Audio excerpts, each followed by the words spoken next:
What up, YouTube? Thanks for coming to the Camelot Podcast. Uh, it's like 3 in the morning. I should be asleep.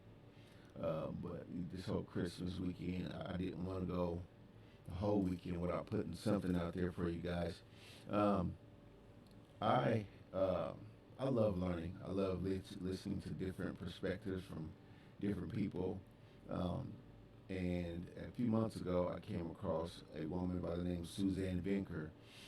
She's a relationship coach and a life coach, I believe.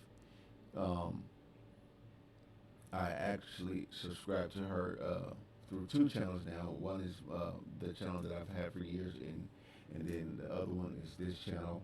I'm going to leave a link to her channel and this video in the description. And she posted this, and it's 6 things that women need to know about men. And after listening to her talk, it it propelled me, if that's the right word, or prompted me to go buy her book, which is actually the one sitting on her shelf right there. The Alpha Woman's Guide to Men in Marriage.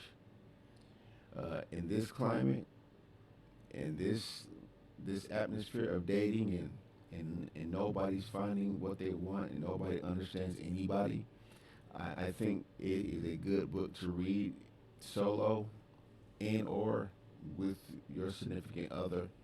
Um, it points out a lot of things in that book, and I'm not going to tell you about it because it's not my book. If you want to go buy it, um, but let me get to the video. She says some pretty awesome things in this video uh, that I think you guys will find pretty awesome. So Women need to know about men. Number one, men are easy to please and quick to forgive. This is important, especially when it comes to conflict. Understanding that men have very few needs. They're simple as in not stupid the way the media would have you believe, but simple as in they have far fewer needs than we women do. What they want most of all is respect first and foremost, companionship, affection, appreciation, support. I mean, that's that. and and and listen, the respect and the support thing is really non-existent. Um, in 2021, you see that people say, "What do you bring to the table?" And it's not like we're looking for finances, but we're really trying to pick your brain. Like, what do you think of yourself?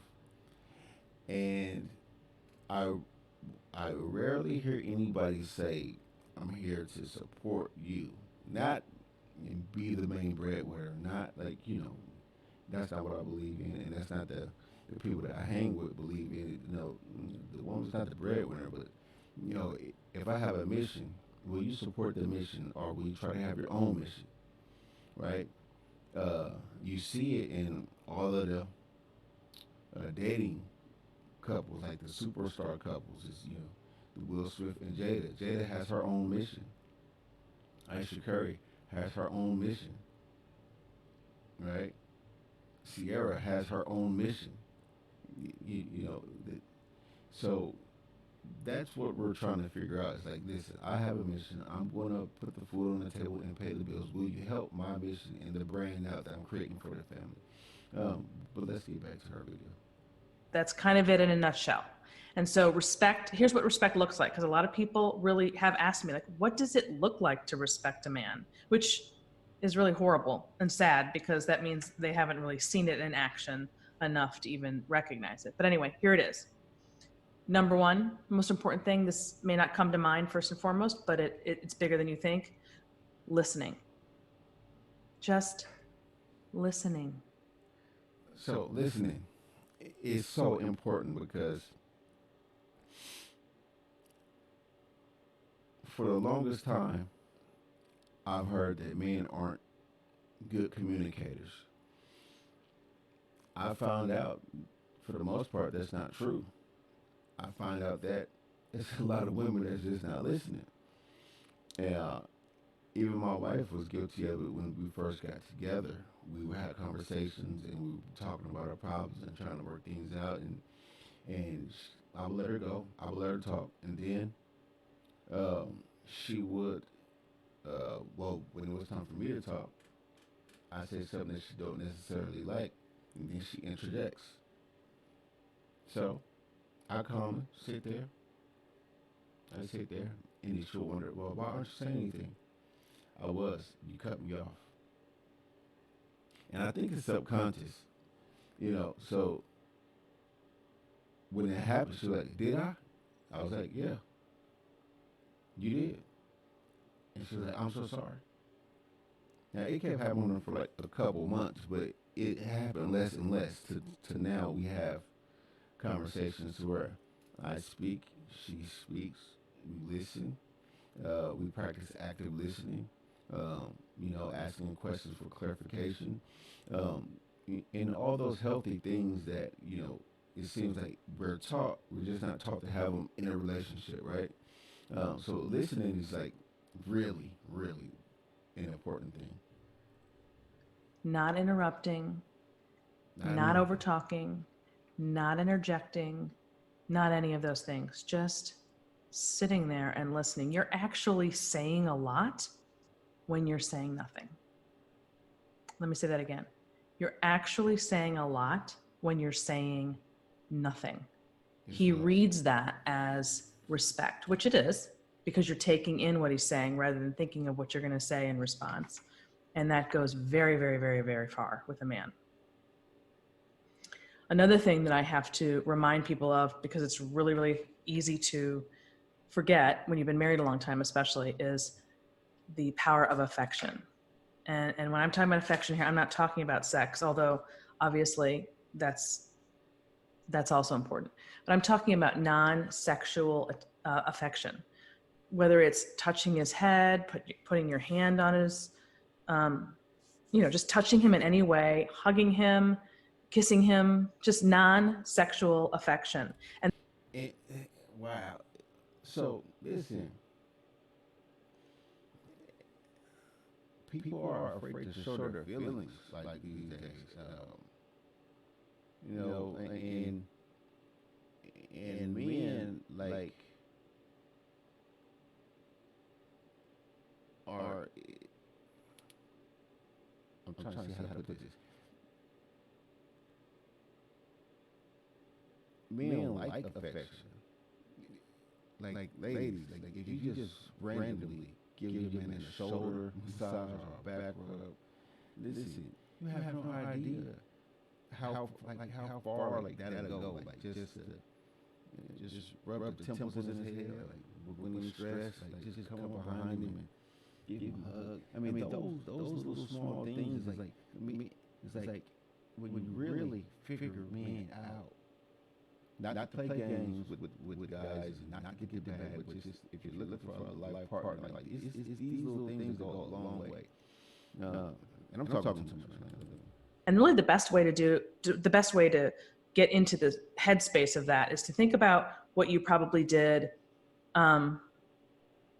if you have a son, or you can imagine you would do if you had a son and you see him at the end of his first grade day or whatever. And what's the thing you're going to do naturally is to run up and hug him and kiss him and let him know that you missed him. Well, the vast majority of boys have somebody waiting for them, and that person at the end of the day, and that person is almost always mom. And they're raised on a steady diet of attention and affection from the number one woman in their lives. And who does that number one woman become when they get older? His wife or his significant other, who's also a female. Obviously, I'm talking about heterosexual relationships here. But at any rate, that's what they associate with and respond to. So if you probably did a lot of that when you were first dating, but. So Suzanne, please don't copyright strike me. I did buy the book. And let me skip forward here some. Because I really really want everybody to really go watch this video. Let me see where some of her other points are. When you're happy and smiling and generating positive energy, downer or complaining, the woman they love happy. That's it. That's all they want, which means if you're negative and downer and a downer or complaining or moaning or nagging, you are sucking the life out of him. When you're happy and smiling and now, I've heard this from a lot of guys that I know. That they wake up happy, their woman finds some way to change the mood all up, right? And then after the mood gets changed from happy to negative, then they want to come back with the conversation of happiness, like whatever. Like the biggest thing, ladies, if you have a guy that's out tackling the world, that normally gets them in a pretty good mood. The first thing that comes out of your mouth in the morning and every morning is not something negative. Like you can crash the whole morning just by waking up to a complaint. Like why wake up to a complaint? Like why wake up complaining? Like waking up is a blessing. Because a lot of people don't do it every day, or some people never make it to sleep to wake up that next morning. Generating positive energy, you're emboldening him. And keep in mind, this isn't all just to accommodate him. This comes back to you because you get the best of him so that you're not frustrated with why is he not being this or why is he not being that. Very often it's because of what you're bringing to the table is sucking that out of him. And you have the power to lift it up. That's why these 6 things are so important. Easy to please and quick to forgive. Men live to see the woman they love happy. Number 3, men don't like to fight with women. I did a whole video on this some months back. They are not cut out to fight with women. They're not cut out for emotional warfare. They'll fight a man without a problem, but they're not interested or adept at fighting with a woman, which is why they're always stuck between, wanting to please you, but also needing to do right by you. It's a very difficult position to be in for a man. Now, I'm going to stop her video here because it's like she has 9 minutes, and I really want you guys to go over to her channel, but I know sometimes you ladies see your husband pull up to the house, right? And he'll pull up to the house and he'll stay in his car for like a half an hour. You know what I'm saying? He don't want to come in, man. He don't want to come in. Ladies, if you call your man and he don't want to pick up the phone, he's like, man, like I've been there. I've been in those type of relationships where it's like, man, she don't use the car around this time, so something gotta be wrong. And we all know the classic thing is like, anytime that woman, hey, we need to talk. All right, you might just ruin the rest of my evening. But the rest of my night, like, those are some situations that I have been in, and I know that some of my brothers, some of the people that I, network with, they've also been in those things, and men absolutely hate it because when you're talking about men that are investing in their women, and they are, paying bills, buying presents, Valentine's Day, and taking trips, like, are you still not happy? Like, what do you have to argue about, man? Like, we just went to Canada. I just bought you, the new J's. I got your car fixed. We just took the whole family out to dinner and it cost $300. Why are you not happy? Like, what is there to complain about? Like, if I'm the one doing all this and I'm not complaining, like, why are you? That's what really go through our head. Like, why are you complaining when we're the one doing all the work? And maybe not all the work, but you get what I'm saying. Right? It's like men hate that. Like we gotta deal with people all day. We gotta deal with people that we don't like all day. Even if we go to some of our family members' house, we don't like them either. But they family, so you gotta go visit family sometime. But when we come home, we want to be received. We want to be loved just like anybody else. We want to be appreciated just like anybody else. And we don't want to argue. So ladies, learn how to shut up. Stop complaining. Like we don't like to argue. Like men will stay at work longer. I mean, like check this. Half of the hours that men take at work, they don't have to take them at work. They volunteer to do overtime. You know why?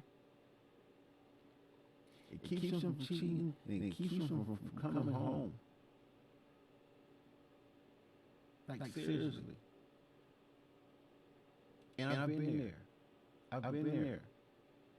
Men work 2-3 jobs. Sometimes because the building on something and they're trying to do. But if your man is working like 2 jobs and he don't have to, he's a good dude. And it's keeping them from cheating. And it's keeping them from coming home and arguing. Because he'd rather make money and beat his body down than to come home and argue and is beating his mind up. Right? So that's what we gotta take a hold of. And like this is just tips for the ladies. Once again, this is not the most energetic video because I should be asleep, but it's Christmas weekend. I just wanted to do something and put it out there.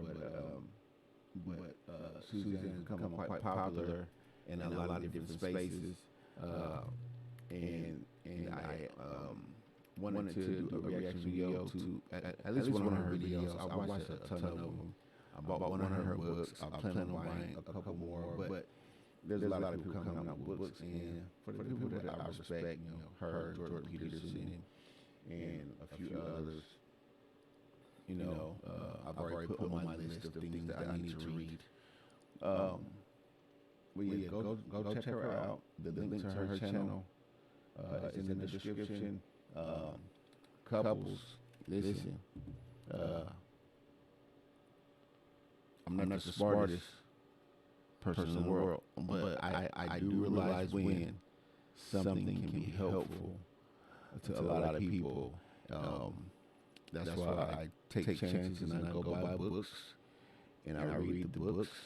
And if you're having struggles in your relationship a little bit, I mean, this may not be like the definite answer, but it gives you insight to certain things that have happened. I referenced something that I read in the book with a previous interview. If you go back,